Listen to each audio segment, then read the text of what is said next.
Now, there's 3 strategies. If you're going to teach your children, you teach them number 3. But let's start with number 1. Number 1 strategy is used by 96% of the population, and it won't work. It never has worked. This is where you trade your time for money. You see, this strategy has an inherent problem. It's called saturation.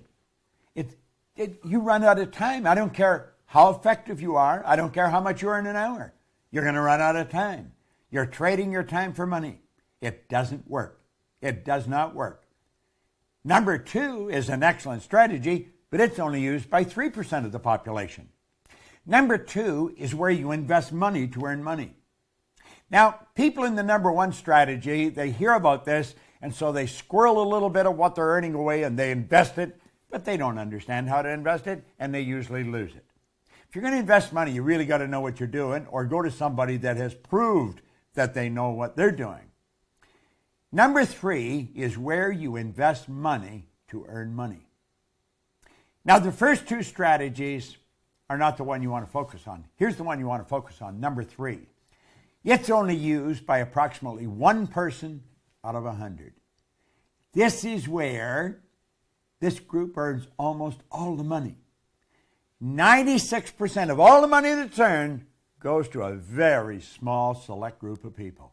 And I'm going to tell you something. I used to think they were really smart. Some of them aren't very smart.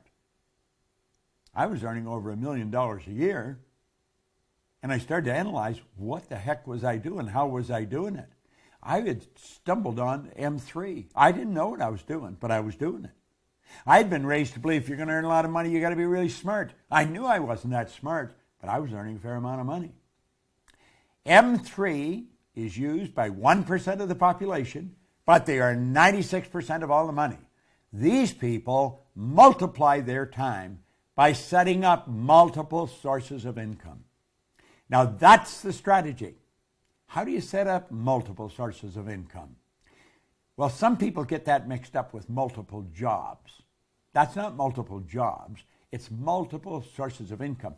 The truth is, you can set up sources of income where you're earning money while you're sleeping. And it's never been easier than it is today. With the internet and with the way we're working, man, you can make it happen. So here we are back again. What we want to do is show you how to turn your annual income into a monthly income. Now pay attention, because this is super important. It's very, very important. This can be accomplished by having multiple sources of income. You check back in history, you're going to find all wealthy people have always had multiple sources of income. They didn't have one. They had all kinds of different sources of income. I'm not quite sure how many I've got. I don't even look after them. I have somebody else look after them. Sandy's got a team of people, my business partner, that looks after our sources of income.